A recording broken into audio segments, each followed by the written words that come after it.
Bejn is-27 u 28 ta' Settembru li ġejjin se jkun qed jerġa' jittella l-Festival ta' Science in the City li bħas-soltu jkun mimli bwirijiet interattivi, attivitajiet prattiċi varji u workshops fi Pjazza Tritoni u fis-Sala San Dominku fil-Belt li se jkomplu jsaħħru u jqanqlu l-kurżità u l-kreattività ta' dawk kollha preżenti.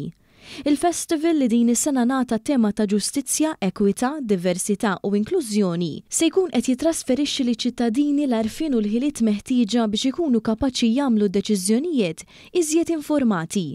Dettalji dwar l-attivitajiet li se jinkludu anka wirijiet interattivi ma' robots ingħataw waqt konferenza tal-aħbarijiet it-tlieta filgħodu.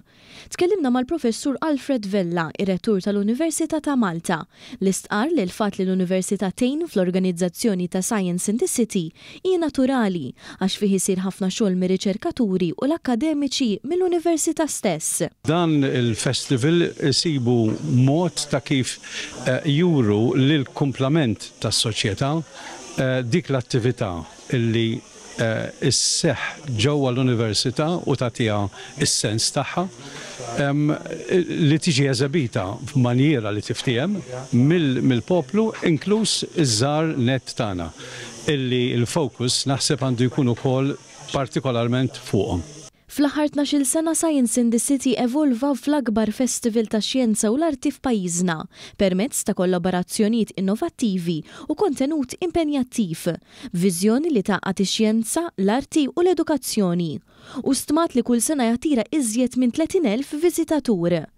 Il-koordinatur tal-festival, Dr. Edward Duka, tenna li wkoll se jkunu qed isiru diversi attivitajiet qabel bejn is-7 u l-24 ta' Settembru fejn kulħadd se jkun jista' jieħu sehem. Semma kif għall-ewwel darba se jkun hawn fostna rappreżentanti tan-National Geographic li se jesploraw l-istorja tagħna u tibdilit fil-klima fost l-oħrajn. Dawn huma affarijiet li huma vera importanti għall pajjiż tagħna billi ninvestu aktar fir-riċerka f'Malta ħajkonna pajjiż aħjar. U nħajjar il kulħadd biex jiġi għal Science in the City għax ħassibu xi ħaġa li ħadd toġobkom żgur.